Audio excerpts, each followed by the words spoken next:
Praise the Lord. கடந்த நாட்கள் முழுவதும் கர்த்தர் கண்ணின் மணி போல பாதுகாத்து இந்த நாளையும் நமக்கு கூட்டி கொடுத்த தயவுக்காக தேவாதி தேவனுக்கு கொடாகொடி சூத்திரத்தை ஈடுக்கிறோம். இந்த நாளிலும் இஸ்ரவேல் ஜனங்களுக்காக அவர்களை குறித்து நாம் இப்பொழுது பார்க்க இருக்கிறோம். மோசே வனாந்தரத்திலே எகிப்திலிருந்து கானானை நோக்கி செல்லும் பொழுது வழியிலே அநேக காரியங்களை குறித்து நாம் பார்க்கிறோம்.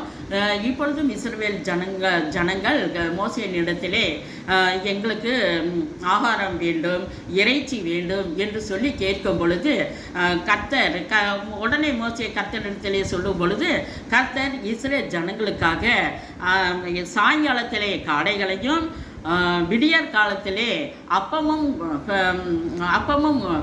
கொடுத்தார்கள். வானத்திலிருந்து அப்பத்தை ஆண்டவர் பொழிய பண்ணினார். இந்த அப்பம் மன்னா என்று சொல்லுவார்கள். இந்த மன்னாவானது பரலோகத்தின் தேவ தூதர்கள் சாப்பிடக்கூடிய அந்த உணவு தான் இந்த மன்னா. அந்த மன்னாவையே இஸ்ரேல் ஜனங்களுக்காக கர்த்தர் கொடுத்தார். இறைச்சி வேண்டும் என்று கேட்கும் பொழுது கர்த்தர் சாயங்கால வேளையிலே மணலத்தனையான காடைகளை கொண்டு வந்து குவித்தார்.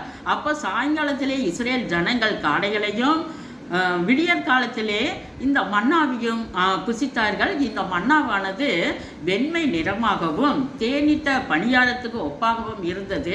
அதனுடைய அளவு கொத்துமல்லி அளவு தான் இருக்கும், சின்னதாக தான் இருக்கும். அதை தான் வானத்திலிருந்து கர்த்தர் மன்னாவை பொழிய பண்ணும் பொழுது அது மணல் எல்லாம் இருக்கும். அப்போ அந்த வெடியற் காலத்திலே அவங்க வானத்திலிருந்து பொழியும் பொழுது பனிக்கட்டியாகவும் இருக்கும். அந்த பனி உருகி போகும் பொழுது தான் அந்த மன்னாவை ஒவ்வொன்றாக பொறுக்கிக் கொள்ள வேண்டும். நிறைய பொறுக்கக்கூடாது. ஏனென்றால் அடுத்த நாளைக்கு வேணும் என்று சொல்லி இஸ்ரேல் ஜனங்கள் பொறுக்கிக் கொள்வார்கள். அப்பொழுது மோசே இஸ்ரேல் ஜனங்களுக்காக சொன்னார், இது கொத்துமல்லி அளவாக இருக்கும், ஒவ்வொன்றாகத்தான் பொறுக்கிக் கொள்ள வேண்டும். நீங்கள் நிறைய பொறுக்கினா அடுத்த நாள் பூச்சி பிடித்துவிடும்.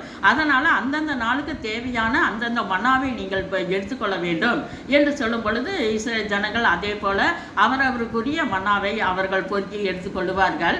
இது அடுத்த நாள் வைத்தாலும் அது பூச்சி பிடித்துவிடும், நாற்றம் எடுக்கும். அதனால அவர்கள் அந்தந்த நாளுக்கு தகுந்த மாதிரி இந்த மன்னாவை எடுத்துக்கொள்வார்கள். 6 நாளும் மன்னாவை எடுத்துக்கொள்வார்கள். 7ஆம் நாளோ பரிசுத்த ஓய்வு நாள்.